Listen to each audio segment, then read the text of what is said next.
నొప్పి మాయం, సర్జరీ దూరం, ఆపరేషన్ లేకుండా మోకాళ్ల నొప్పులకు ఆధునిక చికిత్స ప్రాణ పెయిన్ క్లినిక్.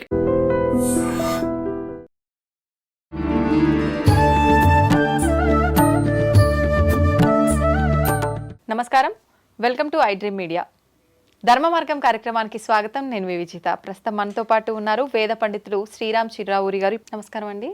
శ్రీమాత్రే నమః.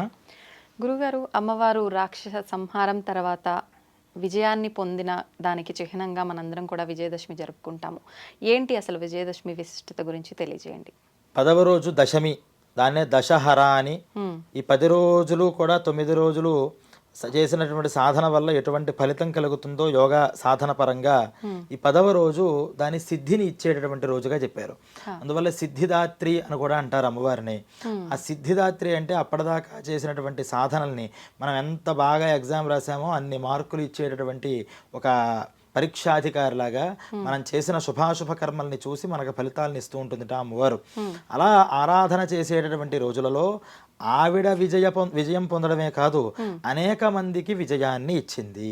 అలాగే వీటిల్లో శమీ పూజ అని చేస్తారు, ముఖ్యంగా చేసేది. ఆ శమీ చెట్టు అంటే జమ్మి చెట్టు. ఈ జమ్మి చెట్టుని అపరాజితాదేవిగా భావన చేస్తారు. అమ్మవారిని అపరాజిత అంటే ఎవరి చేత కూడా జయింపశక్యము కానిది. ఎంతమంది ఆవిడ ఓడిద్దామనుకున్నా అవ్వదుట. అందువల్లే ఆవిడ చమత్కారంగా ఈ వివాహం చేసుకుందామని కొంతమంది రాక్షసులు ఆవిడ దగ్గరికి వస్తే ఏమంటుందంటే, నాకు ఒక చిన్న ప్రతిజ్ఞ చేసుకున్నాను తెలిసి తెలియని రోజుల్లో. ఎవరైతే నాకు చాలా గర్వం ఉంది, నా గర్వాన్ని పూర్తిగా అణగదొక్కుతాడో అటువంటి వాడే నాకు భర్తగా ఉండాలి అని నేను ప్రతిజ్ఞ చేసుకున్నాను. అందువల్ల నన్ను ఓడించి ఎవరైనా సరే నన్ను భార్యగా పొందొచ్చు అని చెప్పిందిట. ఆవిడని ఎవరు ఓడించగలుగుతారు? ఆవిడ వెళితేనే ఈ శివుడిని ఆశ్రయించగలిగింది. శివుడు స్వాధీనం చేసుకుందాము అంటే నడిచేది కాదుట. అలా ఎక్కడ స్వైరంగా తనకి తనుగా అనుగ్రహించి వెళ్ళాలి. వీళ్ళందరూ కూడా ఆవిడ్ని ఆక్రమిద్దాం అనుకున్నారు. వెంటనే అందరూ కూడా మటుమాయమైపోయారు. అటువంటి ఆవిడపై అపరాజిత అని పేరు. ఆ అపరాజితాదేవి రూపంగా ఈ జమ్మి చెట్టులో ఆవాహన చేయమన్నారు. దానికి జమ్మి చెట్టులో ఆవాహన చేసే దగ్గర కూడా మనం శమయతే పాపం శమీ శత్రు వినాశిని అర్జునస్య ధనుర్ధారి రామస్య ప్రియదర్శిని అని అందరూ కూడా చెప్తూ ఉంటారు. అంటే ఈ శమి ఏం చేస్తుంది, పాపాన్ని శమింపచేస్తుంది. ఏ విజయమైతే అమ్మవారు పొందిందో అటువంటి విజయమే భక్తుల మీద కూడా అనుగ్రహిస్తుంది. పూర్వకాలంలో ఈ అజ్ఞాతవాసం చేసే సమయంలో గాంధీవాది ధనస్సులన్నింటినీ కూడా ఆ శమీ వృక్షం మీద పెట్టి దాని రక్షణగా ఉంచి వీళ్ళందరూ కూడా వెళ్ళారు అని చెప్తాం. అంటే వీళ్ళందరికీ విజయం ఎలా వచ్చింది ఆ గోగ్రహణంలో అంటే, ఈ గాంధీవం అప్పటిదాకా శమీ వృక్షం మీద పెట్టబడబట్టి దాన్ని తీసుకోబట్టి ఆ శమీ అనుగ్రహంతో ఆ విజయం అనేది వచ్చింది అని చెప్తారు. అందువల్లే అర్జునుడికి కూడా విజయ అనేటటువంటి పేరు కూడా ఉంది. అర్జున ఫల్గుణ పార్థ అనేటటువంటి నామాల్లో విజయ అనేటటువంటి నామం అమ్మవారి అనుగ్రహంతో వచ్చిందిట. అలాగే వీళ్ళు కూడా మనకి ఈ యుద్ధానికి కురుక్షేత్ర యుద్ధానికి కనుక ముందర చూసినట్లయితే ధర్మరాజు కూడా దుర్గాదేవిని ఆరాధన చేసి, దుర్గా స్తోత్రం అని చక్కటి స్తోత్రం అది, ఆ స్తోత్రాన్ని చేసి దుర్గా అనుగ్రహంతోనే ఈ రాక్షస సంహారం అంతా కూడా చేసుకుంటూ వెళ్ళాడు అని భారతంలో అనేక విషయాలు చెప్పారు. దాంట్లో ఈ యుద్ధం జరుగుతున్నప్పుడు మధ్యలో చూశారట, ఏమిటి యుద్ధం అంతా మా వల్ల జరుగుతోందా అని వీళ్ళకే నమ్మశక్యం కాల. చూస్తుంటే ఒక పక్కన ఆ కృష్ణుడు కాళీ రూపంగా అవతారం ఎత్తి ఆయనే అందరి ఈ శత్రుసేనల్ని కూడా నిర్వీర్యం చేస్తున్నట్లు కనిపించింది. అప్పుడు అర్థమైంది, ఇక్కడ మన రథసారిధిగా కూర్చున్న రూపంగా కృష్ణుడు ఉన్నాడు, కానీ ఈ కాళీ శక్తి ఏదైతే ఉందో ఆ శక్తే మమ్మల్ని నడిపిస్తోంది, అదే మాకు విజయం ఇచ్చింది అని వాళ్ళు అమ్మవారు ఇచ్చినటువంటి విజయంగానే భావించారట. అందువల్ల వాళ్ళకి సహితం విజయం ఇచ్చింది, రాముడికి సహితం విజయం ఇచ్చింది ఈ విజయదశమి ముహూర్తం. అందువల్ల ఇది సర్వత్రా విజయాన్ని ఇస్తుంది. కాబట్టి ఏ శుభకార్యాలు ప్రారంభించినా విజయ ముహూర్తం అంటారు. ఈ విజయదశమి రోజు ప్రారంభించేటటువంటి ఏ పని అన్నా సరే అది దిగ్విజయంగా ముందరికి వెళుతుంది అని. ఇది ఇప్పటిదాకా 9 రోజులు ఒక దగ్గర పెట్టి నియమాలతో చేసినటువంటి ఆ దేవతని ఊరు బయటికి సాగనంపుతారు. ఒక్కసారి అలా సీమోల్లంఘనం చేస్తారు. అప్పటిదాకా దీక్ష కథ కదలకూడదు, సీమ దాటి అక్కడ ఈ ఈ చెట్టు రూపంగా జమ్మి చెట్టు రూపంగా అమ్మవారిని అర్చన చేసి, అమ్మ 9 రోజులు శ్రద్ధగా చేశాను, ఇక మీదట నువ్వు ఇస్తమానం ఇంట్లో ఉన్నా కూడా ఇబ్బందే కదా, అమ్మవారు ఎప్పుడు మనతో ఉండాలనుకుంటాం కానీ ఇంత నియమాలతో ఉండాలంటే కొంచెం ఇబ్బంది కదా, నువ్వు సర్వాంతర్యామి రూపంగా ఎప్పుడూ ఉంటావు, అలాగే ఉండు, కానీ ఈ 9 రోజులు నా కష్టాలు వినడం కోసం నేను పిలిచాను, నువ్వు ఇక్కడ కూర్చుంటే నాకు ఇంట్లో ఉన్నటువంటి కష్టమో సుఖమో అన్నీ తెలుస్తుంది. ఎందుకు పిలుస్తాం? మన కష్ట సుఖాలు తెలియాలి అంటే ఏ వ్యక్తి అయినా మనతో పాటుగా కొన్ని రోజులు ఉండాలి. అందుకనే కదా రాజకీయ నాయకులు కూడా ప్రజల కష్ట సుఖాలు ఎలా ఉంటాయో తెలుసుకోవడం కోసమే అప్పుడప్పుడు యాత్రలు చేస్తూ ఉంటారు. కనీసం ఎన్నికల మునిపోయినా సరే ఆయా పరిస్థితులు ఎందుకు వెళుతూ ఉంటారు అంటే వాళ్ళ జీవన శైలి ఎలా ఉంటుందో తెలుసుకోవాలి అంటే వెళ్ళాలి. ఇది ఇప్పుడే కాదు, రాజుల దగ్గర నుంచి వెళ్ళేవాళ్ళు.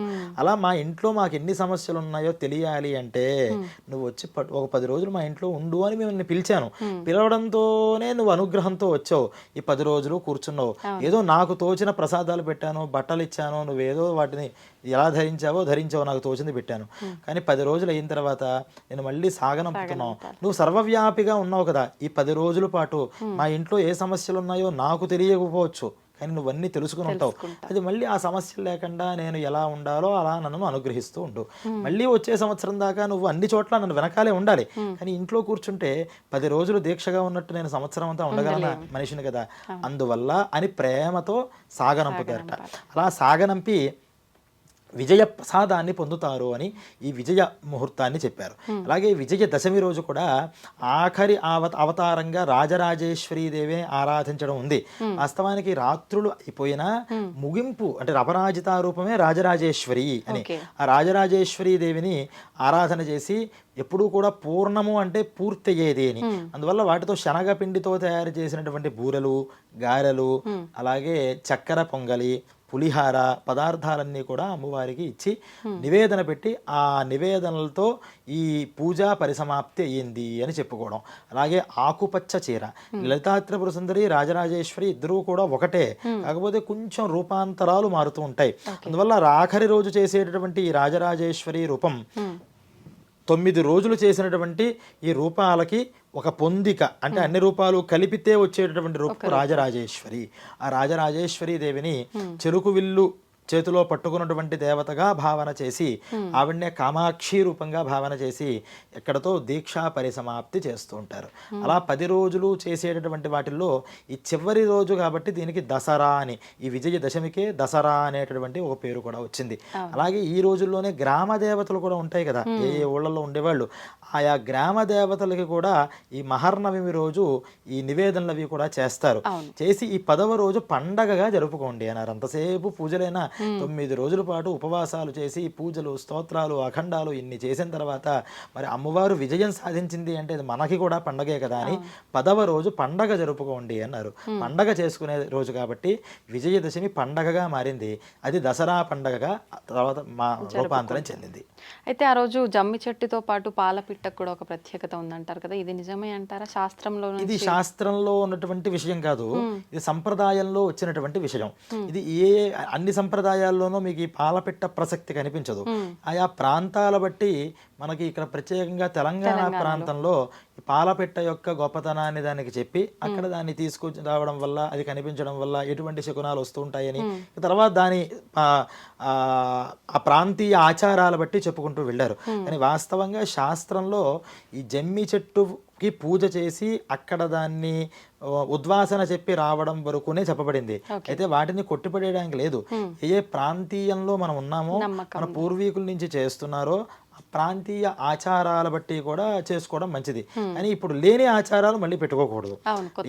కొత్త ఆచారాలను తీసుకొచ్చి శాస్త్రంలో ఉంటే మన ఇంట్లో లేకపోయినా వాటిని తెచ్చుకోవాలి. శాస్త్రంలో లేని విషయాలు కేవలం ఆచార ప్రాప్తమైన విషయాలు ఏవైతే ఉంటాయో మనకు ఉంటే ఫాలో అవ్వాలి, లేకపోతే ఒక నమస్కారం చేసుకోవాలి. అయితే ఇప్పుడు ఈ జమ్మి చెట్టుకి కోరికలు ఒక పేపర్ మీద రాసి పెట్టడము, ప్రదక్షిణలు చేయడము, ఈ శ్లోకం చెప్పడము, ఇదంతా ఓకేనా? ఇలా చేయొచ్చా? ఇది కూడా ఇలా ప్రాంతీయ ఆచారం కాదు, ఇది భక్తుల యొక్క మనోభీష్టాల్ని నెరవేర్చడం కోసం వచ్చినటువంటి విషయం. అంటే ఇలా పేపర్ తో రాసి దానికి కట్టమని ఎక్కడా చెప్పబడలా, దానికి పూజ చేయమన్నారు. పూజ చేసి అపరాజిత రూపంగా అమ్మవారు అనుగ్రహించాలి అని. అక్కడ మరి ఇంతమంది జనం ఇక్కడి నుంచి గ్రామం దాటి సీమల దాటి అక్కడికి వెళుతున్నప్పుడు అందరినీ కూడా కలుపుకోవడమే మన ఉత్సవం అంటే. ఆ మాటకి అర్థం ఏంటంటే అందరినీ, గ్రామోత్సవం అని పేరు దానికి, అందరినీ కలపాలి. ఇలా అందరి విషయాల్ని, అందరి మనుషుల్ని కలపగలగాలి అంటే ఏదో ఒక విషయం చేయాలి కదా. అందుకని శ్లోకం చెప్పించడం అయితే ఉంది. ఈ శ్లోకాన్ని చెప్పి అంటే అర్జునం ఈ శమీ వృక్షం ఇంత గొప్పది అని తెలియడం కోసం శ్లోకం చెప్పమన్నారు.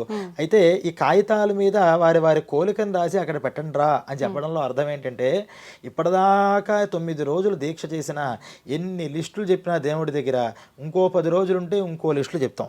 అంతేగా గంట సేపు గుడి వెంకటేశ్వర స్వామి దగ్గర కూర్చోబెట్టడానికి మనకి సమయం ఇచ్చిన గంట సేపు ఆయనకి ఏవో కోరికలు చెప్తాం. ఇంకొక నిమిషం ఇస్తే మళ్ళీ ఇంకొక నిమిషంలో ఇంకా కోరికలు వస్తూ ఉంటాయి. అంటే మన కోరికలకి హద్దు లేదు. హద్దు లేని కోరికలను నువ్వు కోరికల మీద దృష్టి పెడుతూ ఉంటే నీ పని చేయకపోతే ఉపయోగం లేదురా అబ్బాయి. అందువల్ల నీ కోరికలు ఏవైతే ఉంటాయో అది రాసి ఆ చెట్టే అమ్మవారు అన్నాం కదా, అమ్మవారికి ఇచ్చేసి నువ్వు ఇంకా కోరిక గురించి ఆలోచించకు.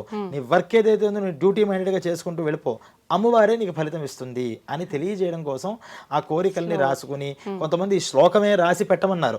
కనీసం అలాగైనా శ్లోకాన్ని ఉచ్చరింపజేస్తూ ఉంటారని ఆ శ్లోకాన్ని రాసి పెట్టడం అనేది మొదట ప్రారంభమయ్యి చివరికి కోరికలు రాసుకుని కట్టుకోవడం కింద మారింది. వాస్తవానికి అది మూఢంగా దాన్ని నమ్ముకోవడం కరెక్ట్ కాదు.